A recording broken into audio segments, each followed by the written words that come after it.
तो विनफास्ट जो वियतनामी car maker है वो इंडिया में आने के लिए रेडी है और उसकी पहली गाड़ी जो इंडिया में आएगी वो है ये VF7, एक प्रीमियम SUV जो अल्काजार से थोड़ी बड़ी है और Hyundai Tucson से थोड़ी छोटी। ये गाड़ी एक grounds up all electric platform पे बनाई गई है और इंडिया पहली कंट्री होगी जहां पे ये राइट हैंड ड्राइव कॉन्फ़िगरेशन में आएगा। सो आइए देखते हैं क्या खास है VF7 में।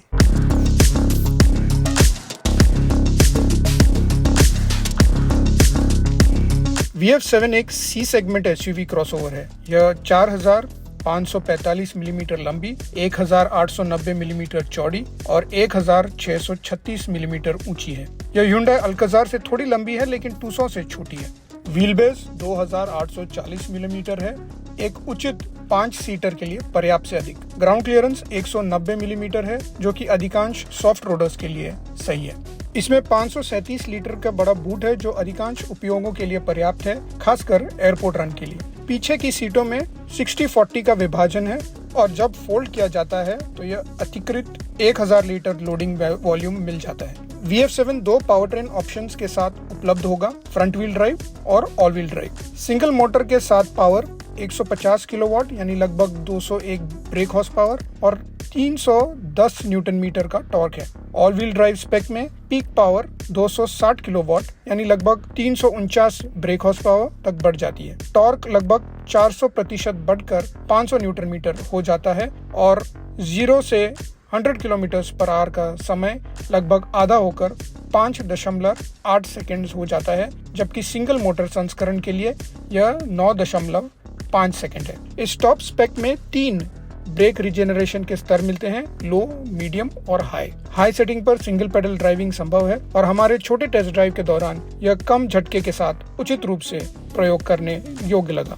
रीजन को पूरी तरह से बंद भी किया जा सकता है। जबकि विनफास्ट निकल मैंगनीज कोबाल्ट केमिस्ट्री वाली बैटरी का उपयोग कर रहा है, भारत में आने वाली VF7 के लिए इसमें लिथियम आयन फॉस्फेट पर स्विच कर दिया है क्योंकि यह अब हमारे मौसम की स्थिति में अधिक स्थिर साबित हुआ है। इसमें 70.8 किलोवाट आवर की बड़ी बैटरी है। यह उच्च स्पेक वाली महिंद्रा XUV 9e या यहाँ तक कि टाटा हैरियर में लगी बैटरी से छोटी है, लेकिन BYD Atto 3 से बड़ी है। इन सभी से इसका मुकाबला होगा।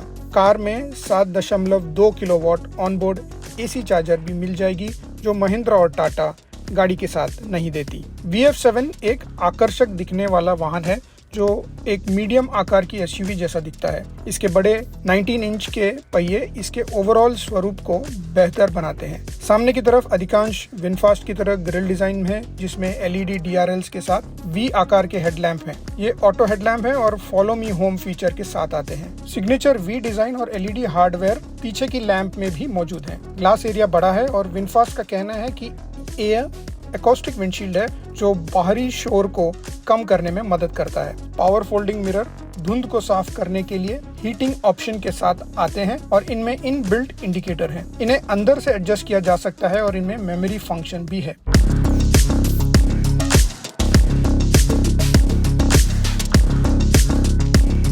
VF7 में पीछे की तरफ लगभग फ्लैट फ्लोर के साथ 3 लोगों के लिए एक विशाल केबिन है। टेस्ट कार प्रीमियम दिखने वाले प्लास्टिक और कपड़े के उपयोग के साथ आलीशान केबिन के साथ आई थी। सीटें अच्छी तरह से कुशन्ड हैं और वीगन चमड़े से तैयार की गई हैं। चालक की सीट में 8 तरफा एडजस्टेबल फंक्शन है, हालांकि सहचालक सीट एडजस्टमेंट के लिए मैनुअल बनी रही है।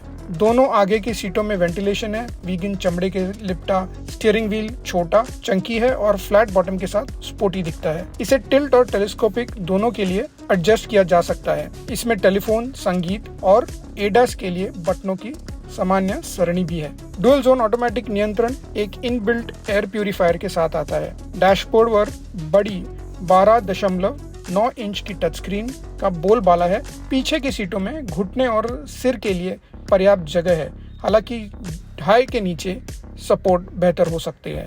सभी खिड़कियां में auto up down anti pinch window भी है। इसमें full panoramic tinted glass roof भी दिया गया है। VF7 में स्टीयरिंग व्हील के पीछे इंस्ट्रूमेंट क्लस्टर नहीं है। ऐसा इसलिए किया गया है ताकि मैन्युफैक्चरिंग को बाएं से दाएं हाथ के ड्राइव बाजारों में आसानी से तैयार किया जा सके। Bharat right hand drive VF7 पाने वाला पहला देश होगा। पारंपरिक इंस्ट्रूमेंट क्लस्टर की कमी को पूरा करने के लिए इसमें हेड अप डिस्प्ले है। कई लोगों को इसके इस्तेमाल में थोड़ी आदत डालनी होगी।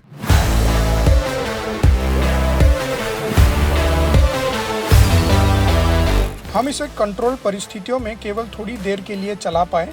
VF7 आशाजनक दिखाई देती है। ऑल व्हील ड्राइव वर्जन उम्मीद के मुताबिक तेज है और यह 3 अंकों के कम की गति पर शांत केबिन है। स्टीयरिंग का फील अच्छा है। सॉफ्ट सस्पेंशन तेज चलाने पे सवारी को थोड़ा नाव जैसा बना देती है और बॉडी रोल स्पष्ट हो जाता है। हालांकि इसे नॉर्मल स्पीड से चलाएं तो ये बहुत कंट्रोल लगता है। ब्रेकिंग प्रगतिशील लगती है। एडास चेतावनियां कभी कभी आती रहती हैं और अत्यधिक हस्तक्षेप किए बिना ठीक काम करती प्रतीत होती है। हालांकि कोई दावा किए गए रेंज का अनुमान नहीं दिया गया है क्योंकि कार को भारत में होमोलोगेट किया जा रहा है, लेकिन अंतर्राष्ट्रीय स्तर पर विनफास्ट फ्रंट व्हील ड्राइव के लिए 450 किलोमीटर और ऑल व्हील ड्राइव के लिए 431 किलोमीटर की रेंज का दावा करता है। VF7 में 7 एयरबैग हैं, जिसमें ड्राइवर के घुटने के लिए भी एक एयरबैग शामिल है। यह और अन्य ट्रैक्शन कंट्रोल सिस्टम की एक सरणी अधिकतम सुरक्षा चाहने वाले ग्राहकों के लिए बहुत सारे बॉक्स में टिक कर सकती है। वाहन में केवल 2 एडास सूट के हिस्से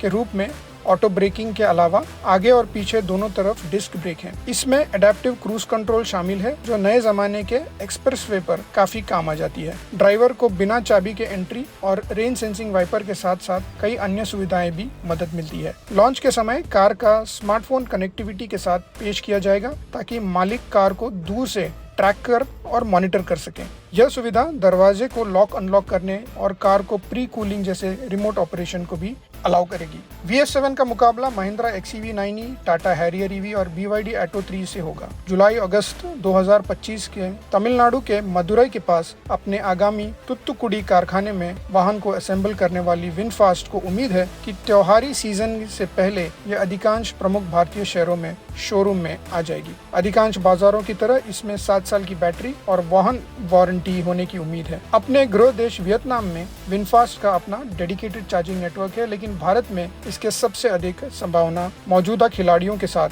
गठजोड़ करने की है। कंपनी ने अपने कारों की सुविधाजनक बायबैक ऑफर को भी संकेत दिया है, जिसका विवरण कुछ महीनों में लॉन्च के समय आ जाएगा।